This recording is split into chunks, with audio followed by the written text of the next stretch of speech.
से बोलो शिव शंकर भगवान की। आई भी हम सिंगर रूपेश प्रेमी समस्त भोजपुरिया लोग के गोर छू के गोर लागतानी। यही सावन के पावन महीना में मस्त महीना चढ़ल सारा भक्त भोले बाबा से अर्जी लगावता और कहता, ए बाबा देखिए एक तो भक्त बहुत लाचार बा और अपने से अर्जी लगावता और कहता तो सुनी ए बाबा।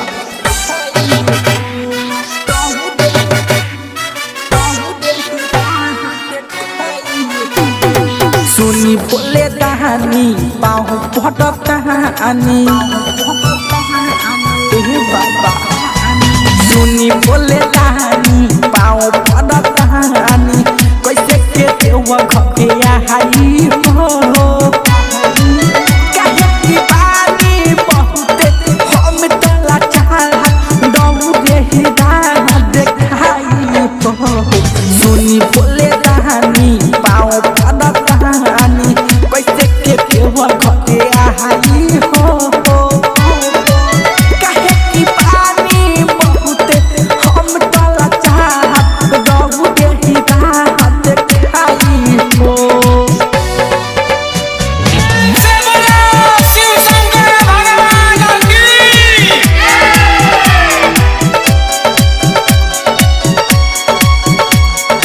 Recording by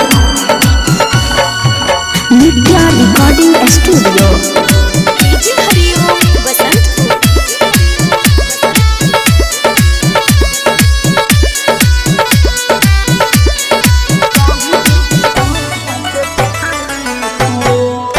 कान्हे धैनी हम गावा नइखे मिला हमके पावा। ए बाबा कान्हे धैनी हम गावा नइखे मिला हमके पावा। गोदावा में गह दे डोरा हवा भई दुनु गोदावा में थोड़ा हवा।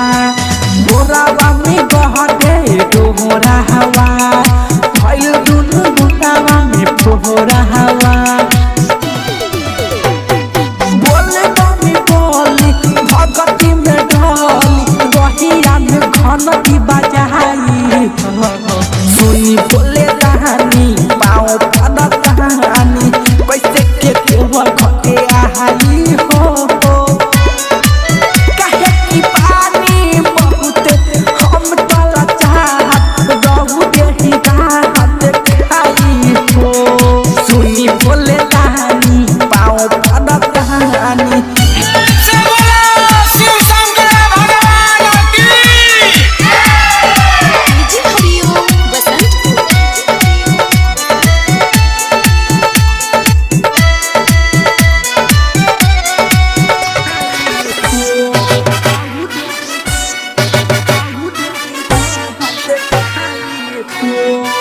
सुनी भोले बाबा दानी कैसे आई कहतानी। ए बाबा सुनी भोले बाबा दानी कैसे आई कहतानी। दाई तो देलकी लिखले प्रेमी रूपे सुनहैले। दाई तो देलकी लिखले प्रेमी रूपे सुनहैले। नित्य विकास गाजू पप्पू कैसे के देव खटे जाई हो। सुनी बोले कहानी पाँव पटक कहानी कैसे के देव खटे आई हो।